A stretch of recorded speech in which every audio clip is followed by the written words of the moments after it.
Hello students, আশা করি তোমরা ভালো আছো। আমিও ভালো আছি। আমি তোমাদের ডালিয়া ম্যাম চলে এলাম সেকেন্ড সেমিস্টার মেজর বেঙ্গলির আরো একটি নতুন ক্লাস নিয়ে তোমাদের সামনে। ক্লাস শুরু করার আগে তোমাদের একটি ইনফরমেশন দিয়ে রাখি যে আমাদের কিন্তু অনলাইন ক্লাস শুরু হয়ে গেছে মেজর বেঙ্গলি। যারা আমার সঙ্গে যুক্ত হতে চাইছো তারা অবিলম্বে আমাদের সঙ্গে যোগাযোগ করো। আমাদের যোগাযোগ নাম্বার 6295916282, আরেকটি নাম্বার 7076398606।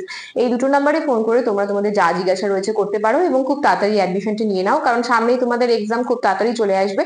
প্রথম থেকে আমাদের সাথে থাকো, নোটসও দেওয়া হচ্ছে তোমাদের স্বার্থে, তো সেগুলো তোমরা কালেক্ট করতে পারবে আমাদের কাছ থেকে। এবং যা ক্লাস রয়েছে সাপ্তাহিক ক্লাস, সেগুলো কিন্তু তোমাদের শুরু হয়ে গেছে। আমি সাপ্তাহিক ক্লাসগুলো তোমাদের সপ্তাহে নিচ্ছি শুক্রবার করে রাত 8টা থেকে। তো যারা যুক্ত হয়ে গেছে তারা তো জানোই, আর যারা ভাবছো আমাদের সঙ্গে যুক্ত হবে, দেরি করো না, খুব তাড়াতাড়ি আমাদের সঙ্গে যুক্ত হয়ে যাও। তাহলে চলো বেশি কথা না বাড়িয়ে আজকের ক্লাস শুরু করা যাক। সেকেন্ড সেমিস্টার মেজর বেঙ্গলির মেজর কোর্স 3 থেকে তোমাদের আলোচনা করছিলাম যে ক্লাসগুলো, সেগুলো হচ্ছে বাংলা সাহিত্যের ইতিহাসের প্রথমার্ধর পরে আমি দ্বিতীয়ার্ধতে এসেছি। দ্বিতীয়ার্ধে যে বিষয়গুলো রয়েছে, 20 শতকের যে উপন্যাসগুলো রয়েছে তোমাদের, রবীন্দ্র উপন্যাসের মধ্যে তো আমরা টোটাল দেখি যে 13টা উপন্যাস রয়েছে রবীন্দ্রনাথের। তো 19-20 শতক মিলিয়ে আমি তোমাদের করাচ্ছি। এখানে রবীন্দ্রনাথ ঠাকুরের যে উপন্যাসগুলো রয়েছে সেখানে এর আগে আমি 3টে ভিডিও দিয়েছি। এটা হচ্ছে তোমার আরো দুটো উপন্যাস সম্পর্কে তোমাদের বলবো আজকে। তো আগের ভিডিওগুলো যারা দেখোনি রবীন্দ্র উপন্যাসের, তাদের প্রত্যেককে বলবো যে ভিডিওগুলো দেখবে এবং কতটা সুবিধা, তোমরা কতটা উপকৃত হলে অবশ্যই আমাকে জানাবে। শুধু রবীন্দ্র উপন্যাস নয়, তোমাদের প্রথমার্ধ এবং দ্বিতীয়ার্ধ প্রত্যেকটা টপিক খুব সুন্দর করে পরপর বিস্তারিত আলোচনা করা হয়েছে। ভিডিওগুলো সব আমাদের যে চ্যানেল থেকে দেখছো, জ্ঞানজ্যোতি কোচিং সেন্টার, সেখানে দেওয়া রয়েছে।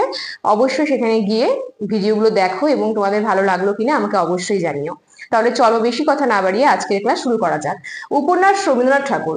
এখানে আমি তোমাদের 13টা উপন্যাসের মধ্যে আজকে যে দুটো উপন্যাস সম্পর্কে আলোচনা করব সেটা হচ্ছে 1 নৌকাডুবি আর 2 হচ্ছে গোড়া উপন্যাস। তোমরা কম বেশি প্রত্যেকেই জানো যে রবীন্দ্রনাথ ঠাকুরের টোটাল 13টা উপন্যাস রয়েছে এবং এই দুটো উপন্যাস সম্পর্কে আজ আমি যে স্থূল তোমাদের তথ্যগুলো রয়েছে সেগুলো আজ তোমাদের সামনে আনছি।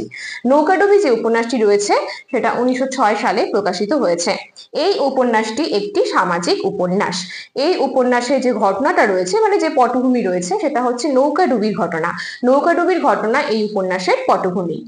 বহু সমালোচকের মতে, অনেকেই বলে থাকে, অনেক সমালোচক, যে রবীন্দ্রনাথ ঠাকুরের এই নৌকাডুবি যে উপন্যাসটি রয়েছে এটা রবীন্দ্রনাথ ঠাকুরের নাকি দুর্বলতম রচনা। এই উপন্যাসটি কিন্তু কবিগুরু রবীন্দ্রনাথ ঠাকুর তার ভগ্নতরী যে কবিতা রয়েছে সেই ভগ্নতরী কবিতা অবলম্বনে এই উপন্যাসটি রচনা করেছেন। এই উপন্যাসের অর্থাৎ নৌকাডুবি উপন্যাসের কিছু উল্লেখযোগ্য চরিত্র হচ্ছে রমেশ, কমলা, হেমনলিনী এবং নলিনাক্ষ। যতটুকু জানা দরকার ঠিক ততটুকুই তোমাদেরকে জানাচ্ছি, কারণ আমাদেরকে তো নৌকাডুবি উপন্যাসের ভেতরের কথাগুলো লাগবে না, কারণ এটা নৌকাডুবি উপন্যাস নয়, আমাদের রবীন্দ্র উপন্যাস সম্পর্কে জানতে হবে। অর্থাৎ রবীন্দ্রনাথের কটা উপন্যাস রয়েছে, সেগুলোর প্রকাশকাল, সেগুলো কি ধরনের উপন্যাস, কত সালে সেগুলো রচনা করা হয়েছে, প্রকাশিত হয়েছে কত সালে, এই জিনিসগুলো আমাদের কিন্তু জানতে হবে। নৌকাডুবির পরে যে উপন্যাসটি সম্পর্কে আলোচনা করবো সেটা হচ্ছে গোড়া উপন্যাস। গোড়া উপন্যাসটি হচ্ছে 1910-এ প্রকাশিত হয়েছে। এটি একটি মহাকাব্যিক উপন্যাস এবং এটাকে বলা হয় দীর্ঘতম উপন্যাস। বুঝতেই পারছো যে দীর্ঘ এবং মহাকাব্যিক বলা হচ্ছে কেন, কারণ এই উপন্যাসটি অনেকটাই বড়। এই কারণে উপন্যাসটি মহাকাব্যিক উপন্যাস বলা হচ্ছে এবং দীর্ঘতম উপন্যাস বলা হচ্ছে।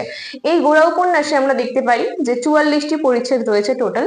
আর এই গোড়া উপন্যাসের যে পটভূমি রয়েছে সেই পটভূমিটা হচ্ছে মূলত কলকাতার যে মহানগরী, সেই কলকাতার মহানগরী হচ্ছে গোড়া উপন্যাসের পটভূমি।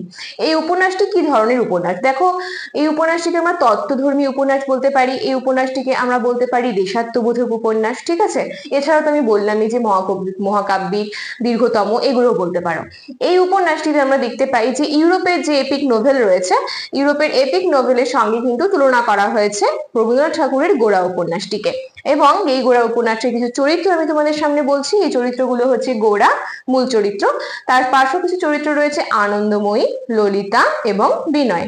তাহলে দেখো, আজ আমি তোমাদের সামনে আলোচনা করলাম সেকেন্ড সেমিস্টার মেজর বেঙ্গলি দ্বিতীয়ার্ধ 20 শতক থেকে রবীন্দ্র উপন্যাসের দুটো উপন্যাস। আগেরগুলো অবশ্যই সেগুলো তোমরা দেখবে, তারপর এই ভিডিওতে আসবে।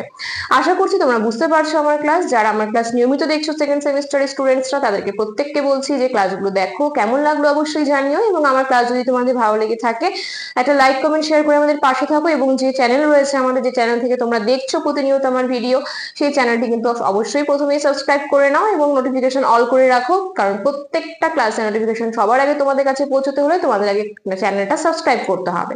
তাহলে আজকে ক্লাস এত পর্যন্তই, দেখা হচ্ছে নেক্সট ক্লাসে আরো এক নতুন ভিডিও নিয়ে। সুস্থ থাকো, ভালো থাকো, আমাদের চ্যানেলকে ভালোবেসে আমাদের সাথে থাকো। ধন্যবাদ।